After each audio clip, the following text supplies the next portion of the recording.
Hello, my friends. Welcome to Resistance Live. It's Tuesday, the 4th of February, 2025, and I am ACM. It's nice to see you all here today. We have so much to talk about. I haven't had a list this long in a very long time. So we've got an enormous amount to cover, not the least of which is exactly what happened in the tariff negotiations with Canada and Mexico. 10% tariffs from China have taken effect on American businesses and people. But we had an interesting moment with that. However, we're also going to spend a fair amount of time today talking about exactly what's going on with Elon Musk. So stay tuned. All right. Today, for our visually challenged viewers, nice to have you all with us. I am wearing a black turtleneck sweater. My hair is pulled back. I am a pink skin, green eyed, dirty blonde haired woman.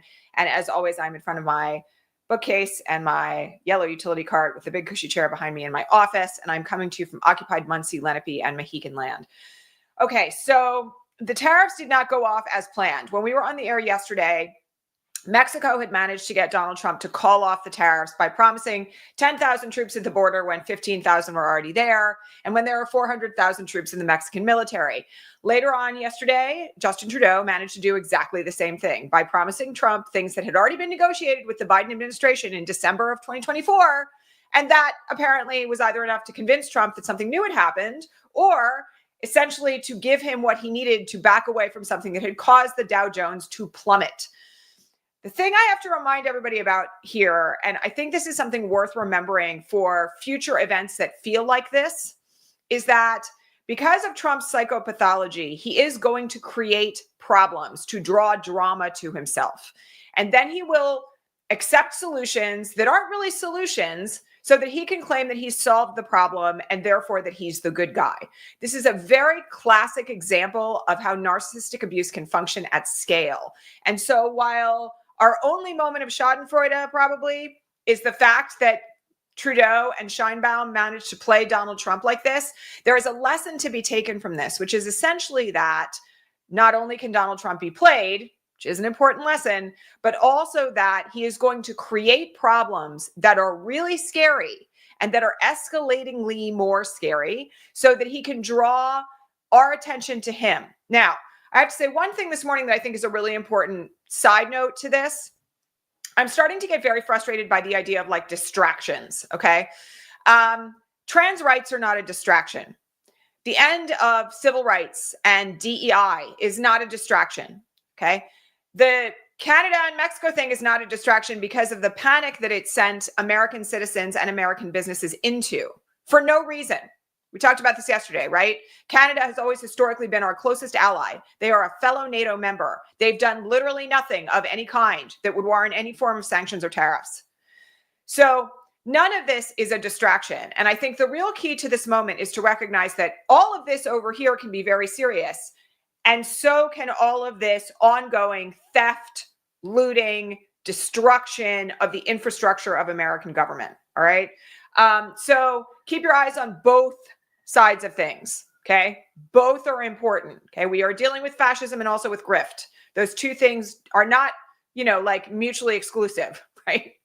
So keep your eyes on both. All right.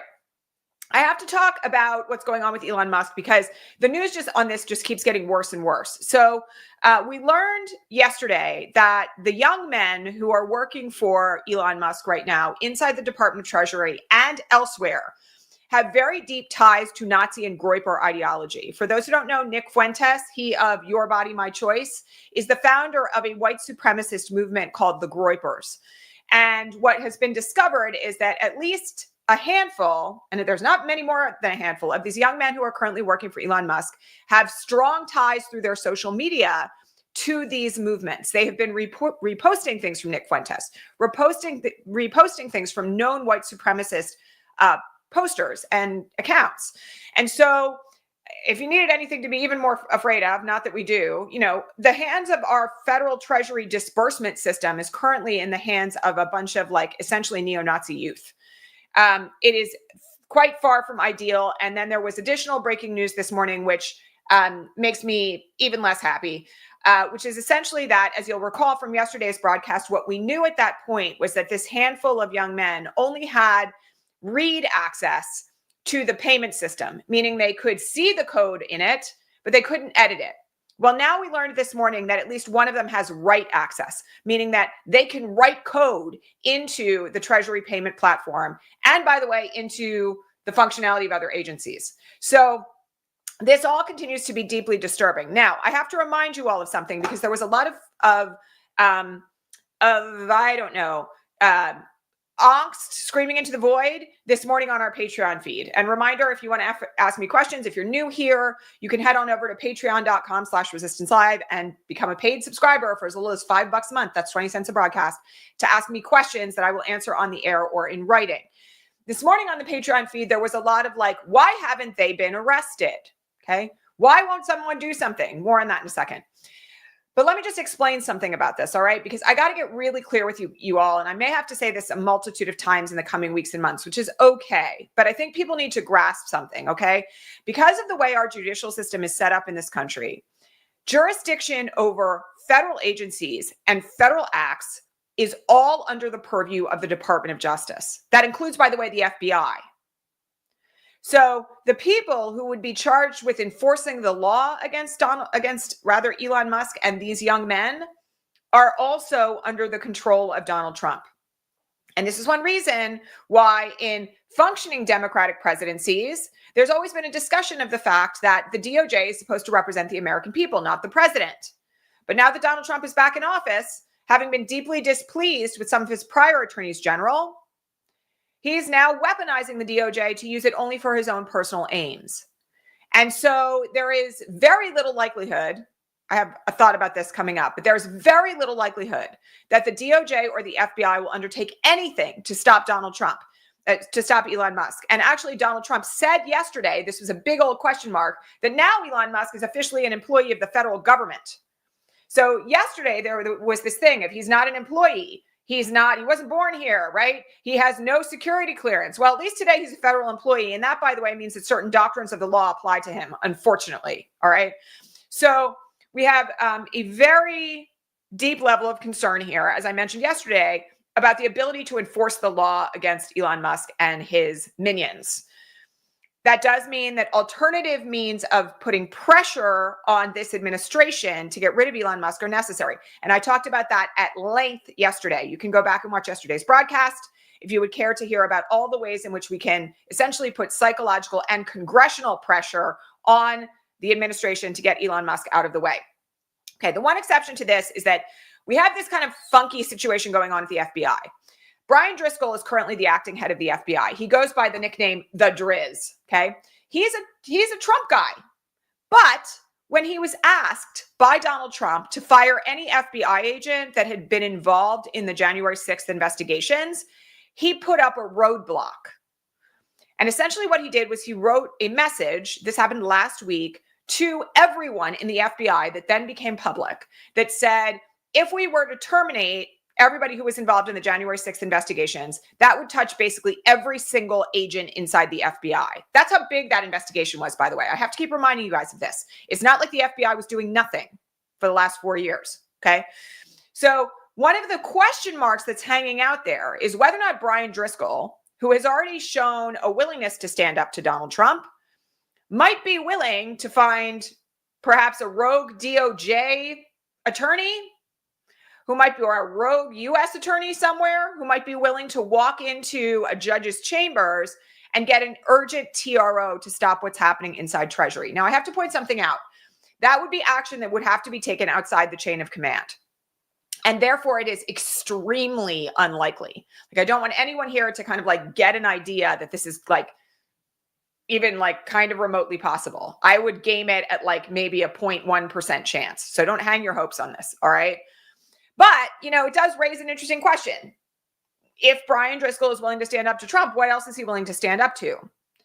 And I personally am shocked, upset, bothered by the fact that we don't have anyone inside our judicial system who is apparently willing to try to stop this, okay? That doesn't mean, however, that there aren't other means underway. So yesterday, the AFL-CIO and the American Federation of Government Employees sued the Treasury Department, and they are seeking declaratory and injunctive relief. That, by the way, is not money damages. That's action. Those of you who have been here for a long time, who have heard me like put on my old Columbia Law School adjunct professor hat and teach you guys about the way this all works, know that when you go into court for a civil matter, you have two things that you can seek. You can seek money damages or you can seek action, what's called injunctive relief. And that is essentially where the judge says, you, person who this lawsuit is against, have to stop doing what you're doing, or you have to do this thing that I'm telling you to do. All right. So the unions have essentially filed lawsuits that now are saying you have violated our privacy rights by accessing all this data that you're not supposed to have access to, and you have to be stopped. Now, the question is whether or not, just as what happened last week with the EOs, there's going to be an emergency hearing on this. And I will tell you that I expect that there will be, maybe as soon as today, that will seek to enter a temporary restraining order stopping Elon Musk and his minions from interfering with the Department of the Treasury payment platform. Okay. Stop them from downloading all of this incredibly confidential data for like basically every American citizen that they're putting God knows where. So the question that then comes after that is whether or not that will be enough to stop Elon Musk. And as we talked about yesterday, money doesn't frighten him, right? He's not somebody who can be swayed by monetary damages. There is the possibility of, a criminal contempt proceeding if he and his people continue to do this. But I want to make something very clear. They are violating a host of federal laws by what they're doing. He is not supposed to have access to any of this, nor are any of his people. There are cybersecurity protocols that are supposed to be applied in circumstances where you're taking data, and you're actually not even really supposed to have access to it unless you have a certain degree of clearance. So a judge, and the right judge, looking at this, I think is going to think this is a no-brainer. But then the question is about enforceability. How does that declaratory judgment and or temporary restraining order get enforced against these people? And that is something that we will have to simply wait and see about and keep all of our fingers and toes crossed and knock on wood and do all that other stuff that we need to do to try to find a way to actually get this stopped. All right. Now, in addition to that, we had this event yesterday at USAID. So we talked yesterday about the fact that USAID had been unlawfully shut down. There's more developments related to this morning. So USAID, for those who don't know, is a humanitarian arm of the US government. And what it does is it goes into downtrodden places, for lack of a better way of putting it, or places where democracy is threatened. And they help to prop up democracy, and they also help to provide humanitarian aid. So one of the things that they do, for instance, is they provide HIV treatment to incredibly impoverished people in certain parts of the African continent. All of that has been cut off, okay? And that is not legal. Congress established, as we discussed yesterday, USAID through a bill, and you can't delete an agency of the US government without additional congressional legislation. So yesterday, a whole bunch of Democratic representatives essentially stormed the USAID building, and they couldn't get in. They were stopped from getting in, but they then held a rally, including a press conference outside of USAID to talk about what was going on. And as Jamie Raskin himself pointed out, being one of the people who had tried to gain access, we don't have a fourth branch of government named Elon Musk. Everything that he's doing is essentially an usurpation of the role of Congress. Congress has the power of the purse. Congress decides how money gets distributed. Congress decides what agencies we have. And if those agencies have been established by legislation, whether or not they should continue. So it was really important for us to see some affirmative pushback from Democrats, and I want to see more of that. But someone went even further, and that is Senator from Hawaii, Brian Schatz. Yesterday, Brian Schatz stated that he is going to essentially attempt to block every single action taken by the Republicans in the Senate, including the nominations, unless and until USAID is reestablished. So we're starting to see some backbone inside the Democratic Party, but I have to remind you all of something that I said yesterday, which is that the Democrats can't actually do very much right now. It's unfortunately the fact that we have no control over the Senate. We have no control over the House. The margins may be very slim. And yes, there are things in Robert's Rules of Order, like the filibuster, which doesn't apply to nominations or judicial clerkships, rather judicial nominations, but does apply to other things that could be used, right? There are things in the rules. Indivisible has outlined all of these for when you call your senators that essentially could shut down the Senate. But they don't have the ability to force Elon Musk out of government. They have the ability to sue, and that may be coming next. We'll have to see about that. But they're essentially at this point ramping up for greater action. And I have to say that I'm really glad to see it. I personally think that from the standpoint of where we sit right now, we need more of this, because I think the level of outrage that those of us who are really tapped into what is going on is not being conveyed to the general public, who maybe isn't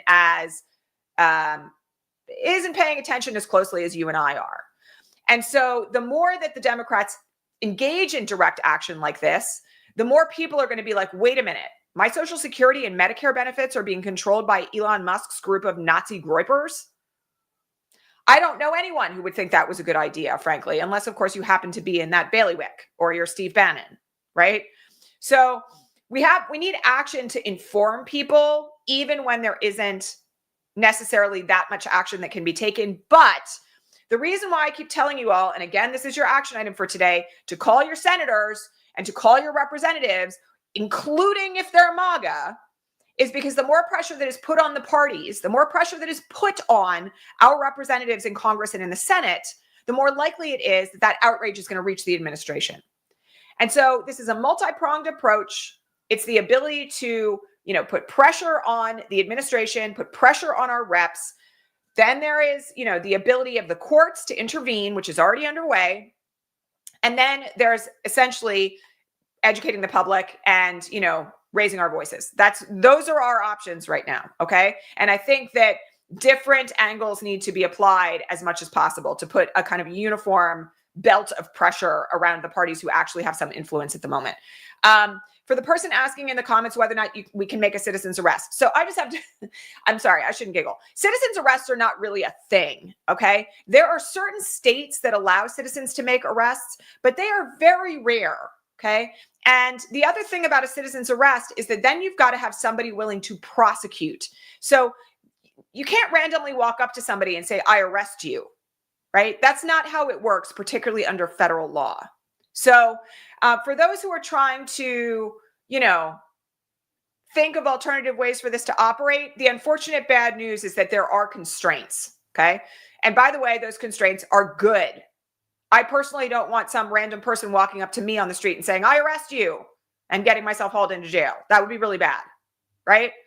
So let's just, continue to do the things that we know are going to work. And that is essentially advocating for our senators and our representatives to do the right thing, okay? Speaking of which, there's another thing to add to this action point today, which you all should be aware of.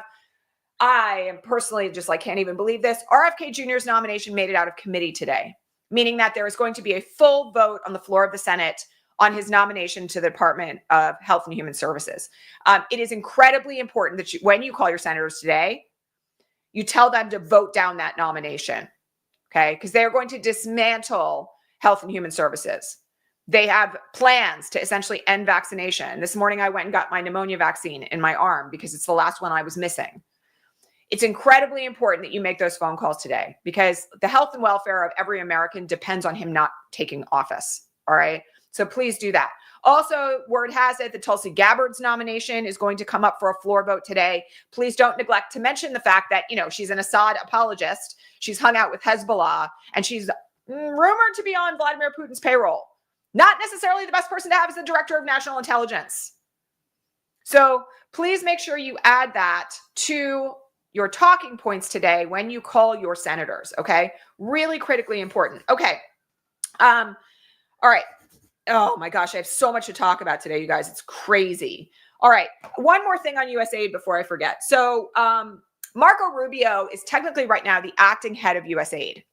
Don't ask me how that's legitimate, given that he's also the Secretary of State, but he has delegated that role.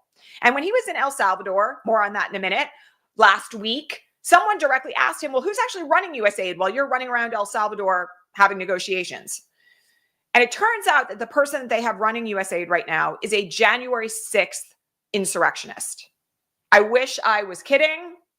This was reported yesterday. And this is also something that should be directly raised with any senators that you talk to if you happen to be talking about USAID. Marco Rubio needs to be pressured to remove that person from being in charge of that agency. It's profoundly dangerous. Okay. So that's just another thing to be aware of. Okay. All right. Okay. Where should we go next? Let's talk about the Department of Education. So about I don't know, yesterday afternoon, there was some news breaking that Trump is drafting an executive order to completely dismantle the Department of Education. However, when you dig into the reporting on this, what is clear is that he is essentially asking the new head of the Department of Education, when and if that person passes confirmation, to draft a plan to dismantle the department. It recognizes, however, that the Department of Education cannot be completely dismantled without an act of Congress. And it calls upon the Congress to pass legislation that essentially eliminates the United States Department of Education. There is a bill that has been introduced by one Republican congressperson to do that already. However, I have to remind you all of some very significant things, okay? This is a place where enormous public pressure can be brought to bear because the dismantlement of the Department of Education essentially ends all funding to public education in America, including things like Title IX, including things like support funds for children with disabilities, special needs, including funds that go to support teachers and education generally. And I can tell you that I think that this is a place where there will be an enormous backlash in the event that this becomes a real possibility. So I'm telling all of you about it right now because there was some confusion on the Patreon feed this morning where people seem to think that this had already happened. It has not. And it cannot happen without an act of Congress, meaning like a whole law getting passed that eliminates the Department of Education, that goes through the House, the Senate, and then onto Trump's desk. So the reason why I'm telling you all this is that this is a potential fight that we are going to have to ramp up for. And it's going to be a big one if it actually becomes something that is within the realm of possibility.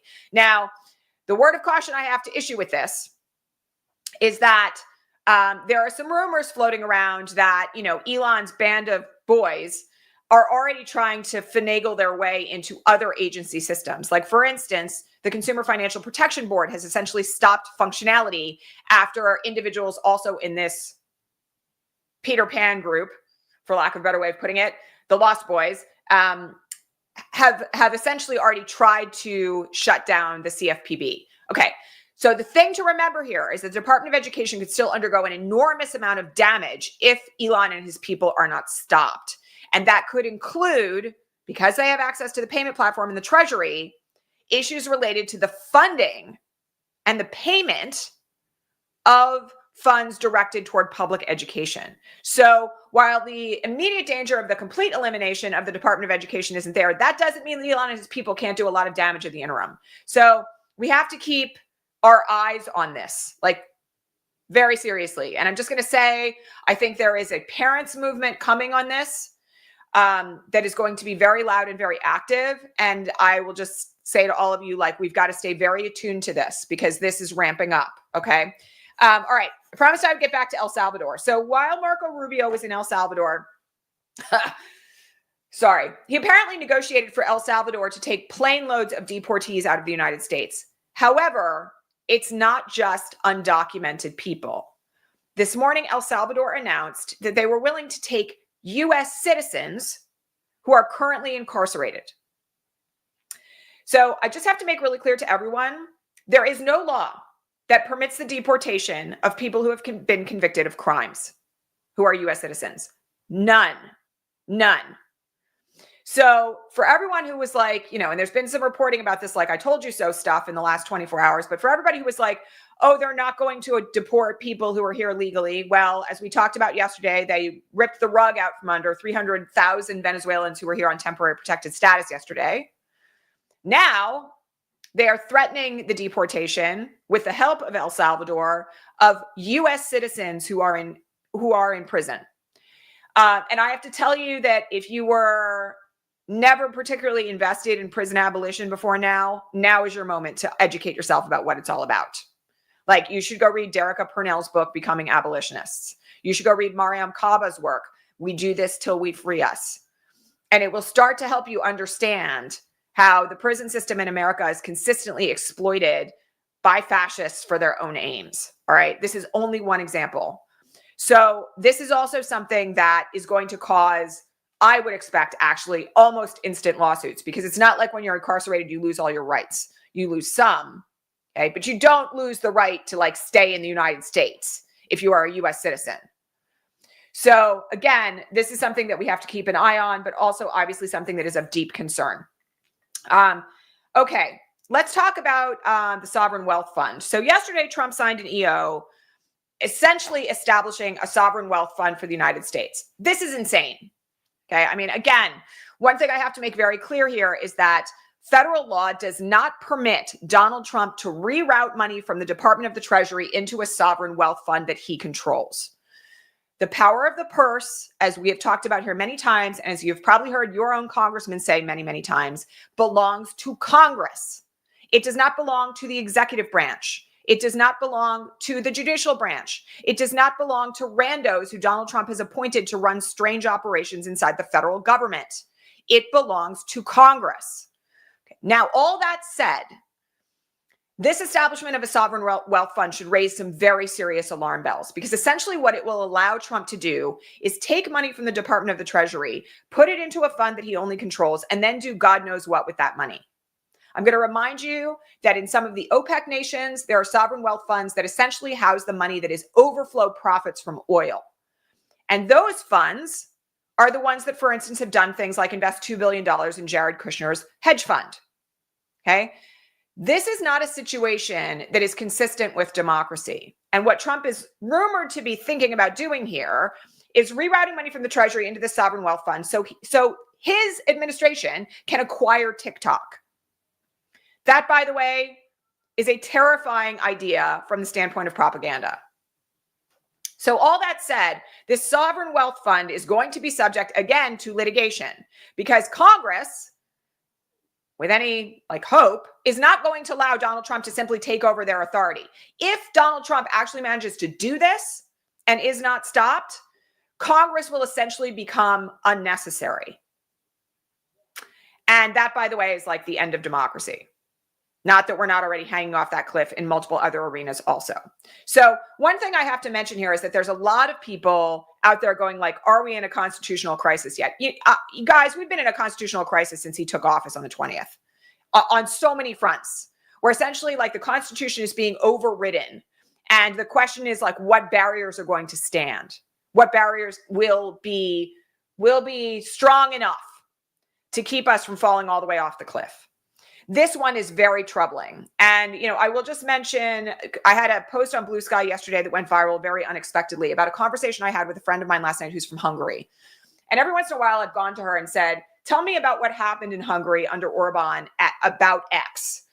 And last night, what she said to me was, they're going to pull all sorts of stuff to try to spin your head.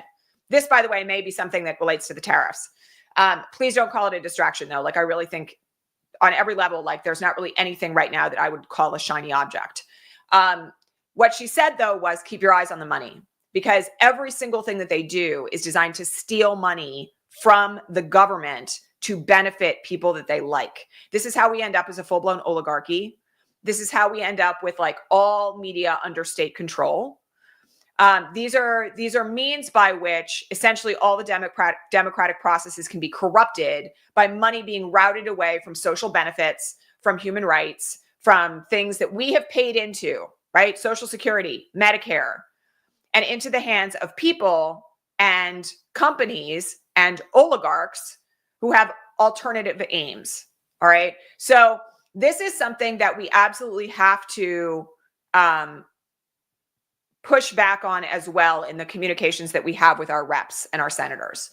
I know your list of topics is long. It's fine if you save one of them for tomorrow, right? Today, I think the most urgent ones have to do with Gabbard and RFK Jr. and what's happening inside the Department of Treasury.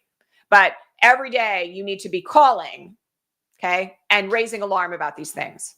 They need to hear from you that you as a constituent are not down for this, for the rampant theft of U.S. assets. And that's not even mentioning that Elon Musk has now signaled that he wants to put the entire U.S. department on the blockchain, which means we're in Bitcoin. And God forbid if that happens. I mean, I can't even tell you, the outcome of that could be the entire depreciation of the U.S. dollar, but we're not going to go there today. So keep your eyes on that. Okay. Final word for today. I had some questions about protests. And so I want to just say a couple of things here. And this is based on some conversations that I've had with organizers inside very large organizations that all of you are familiar with. And it's also grounded in conversations I'm having with people who do mass mobilization work, who maybe aren't directly affiliated with, let's just say hypothetically Indivisible or, some of the larger movements that you've seen. Okay. This is a very different moment. And you all have heard me say this since the election. If you've been here since then, this is a very different moment than, let's say, the mass mobilization moment that we were in the first term. One of the things that is of deep concern here is what's called false flag operations. And those are essentially protests that are infiltrated by people that are designed to cause violence and therefore law enforcement crackdown. So many of you remember the footage from the George Floyd uprising where there was a man walking along with an umbrella dressed all in black, smashing windows, right? That's a false flag operative. That's somebody who's there creating violence to cause law enforcement crackdown, which then can lead to other things like, wait for it, an invocation of the Insurrection Act. So one of the things that I will just say about this, and I want to make this really clear, I'm not saying don't protest, but I'm saying that at this moment, you have to be extremely cautious about what you are doing, all right? And what that means is that you've got to know who's organizing the event that you're going to, and you've got to actually trust them. You've got to know that they're taking precautions to make sure that people are safe, and you've also got to make sure that they themselves are people who can be relied upon, that they're known quantities, okay? Something I want to just remind you all of, which I was reminded of a couple of nights ago when I was having a conversation with a senior level organizer who is a friend, is that in 2020, the Boogaloo Boys, who are a white supremacist group, organized an entire protest in North Carolina that was designed to look like a left-leaning protest. And they did it in order to cause violence and police response. So the thing I just have to say about all of this right now is that if you do not know who is organizing an event that you are attending, you should not go to it. And that is because the risks right now are very, very different than the risks were even 5 years ago. I am not the only person saying this. I took a lot of flack on Blue Sky for bringing this up the other night. I was accused of trying to dismantle organic movements and all this other kind of stuff. People were like, delete your account. Okay, I'm not the only person saying this. And I'm certainly not the only person who has a nationwide bird's eye view of what's happening here. There is an incredible risk right now of infiltration, false flag operations, and a response from Trump's administration that could result in something like an Insurrection Act invocation. And that's leaving aside all the threat potentially of violence, actual violence in the streets from people who are trying to create a scenario where there's a reason to direct the military to take action against the American public. So, go protest if you know who it is. Today at 5 o'clock in front of Treasury, Indivisible is hosting a mobilization, a peaceful protest in front of the Treasury Department related to OMB's Russ Vaught's nomination. Feel free to go to that, right? I'm talking about actual direct action where you don't know who's running it. And, again, people have said to me online, they're like, well, the French resistance didn't care about this stuff. The French resistance was organized in tiny, tiny cells where everybody knew everybody else. And there was very, very loose communication between those cells, if at all. And the reason for that was because people knew that there were spies and there were people who were trying to infiltrate what they were doing. And if they didn't know one another and they didn't trust one another, they didn't do a goddamn thing. So I'm just going to say also that, again, I'm going to remind people here because I'm seeing some names of events that are coming up in the comments. If you do not know the people who are organizing a particular event, you should find out. And if you can't find out, that should raise very serious questions about your participation. Okay. I'm not going to tell anybody not to protest, but I am not the only person saying this. And I'm just going to say one other thing about this. I'm not the only left-leaning lawyer saying this. Okay. Many of you follow the leftist lawyer on Blue Sky. She's out there this morning saying exactly the same thing. You need to listen to lawyers right now. You need to listen to legal counsel if you are engaging in any direct action. You need to make sure that you understand what the stakes are and how to protect yourself. So I am also just going to say that the protests that are being planned for tomorrow have not been endorsed by larger organizations. I took flack for saying the same thing on Blue Sky a couple nights ago. Again, this is not your mother's mass mobilization moment. And people need to be extremely cautious, Okay. If you know who's organizing it, you can check out whether or not they've pulled a protest permit. You trust that they have legal representatives in place in case you're arrested or worse. You know that there are people working with them who are trained in de-escalation, and you yourself have been instructed on how to stay safe at these events. Consider it.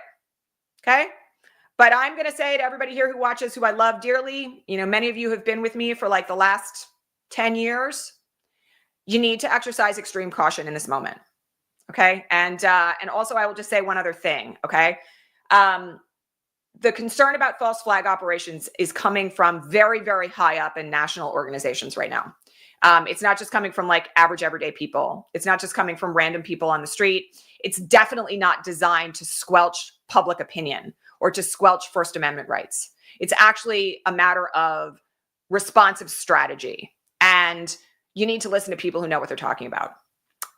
So that's what I'm going to say about that today. And I want everybody to be also very mindful, okay, that mass mobilizations that are designed to be effective also have very clear messaging points. They have very clear aims in this moment. They've got messaging out there about what they're trying to achieve as a result of a given protest, right? So that the public who's maybe not participating in these events, when they see them, knows what the point is. Because the PR and propaganda around things like that is then going to be, these are agitators. They're violent. That's false flag operatives. Of course, the police and then the US military had to go in to put them down. Okay. Again, strategy is paramount right now, not just from a safety perspective, but also from a messaging standpoint. And I will just tell you all, my 2 cents about this is that if you are feeling compelled to do something local where you live, this is the moment to get involved with actions that help people survive and stay safe. And that means mutual aid, organizations that are benefiting immigrant communities, organizations that are protecting LGBTQ people. It also includes making donations to organizations that are engaging in legal action. And it includes organizations that are creating platforms that all of us can access to advocate to our representatives and our senators how to make a difference. That includes Indivisible, the Working Families Party, Move On. You don't see any of those organizations right now calling for mass mobilizations anywhere. And there's a reason for that. Okay. So those are my thoughts on that. And I am sorry this broadcast has been so long today. I'm also sorry that we covered so many topics. Actually, I'm not. But, you know, nonetheless, all of these things are very important. Final note today. Today is the very last day to register for the Dual Power Accelerator. That is our incredible 10-week training program on how to build community for safety and survival where you live. We have an extraordinary group of people joining us in the second cohort. Registration is only open until 8 p.m. ET tonight. Class starts tomorrow. So if you want to get in, now is your chance. I will drop a link up here also. It's also in the box below in the show notes, and it will be in the comments. So I would encourage you, by the way, if you don't know where to start and you're feeling like you need to take action and you're not sure how to do it, to join us in this class. And by the way, those of you who applied for scholarships should be getting notified this morning. If you did get one, full or partial. And so that's that. You should get in on that if you're feeling need to do something. Other than that, please don't forget to like this. Please don't forget to subscribe if you have not subscribed yet. Drop me a comment if you're watching on the replay. Let me know how you're doing so that the algorithm also knows that you like what we're doing here. And don't forget that you can share this broadcast with anybody and everybody who might need this information. All right. So lots of love to you all. Please stay safe. You know, I have to say, like, my biggest concern, of course, in everything that I talk about here is making sure that people are protected and that they're safe and that they have the means to survive. And so, you know, so many of us are under threat right now, and those threats are not abating. And so I just want to remind you all to just please stay connected where you live with people who are really invested in doing the work of keeping people safe and alive. That is the most important thing that you can do right now, truly. I do think we have to leverage pressure on Congress, but the most important thing that you can do is be connected where you live to others who are helping other people to survive, truly. All right. Lots of love, everyone. I will see you all here tomorrow. Oh, there will be no broadcast on Friday. Little programming note, no broadcast on Friday. I have a personal thing I have to attend to. So I will be out on Friday, but there will be a Fridays in Trump land on my Substack. So if you want to check that out, newsletter with ecm.substack.com, but no YouTube broadcast on Friday. All right, my friends, I will see you here live tomorrow. Take care, everyone. Bye.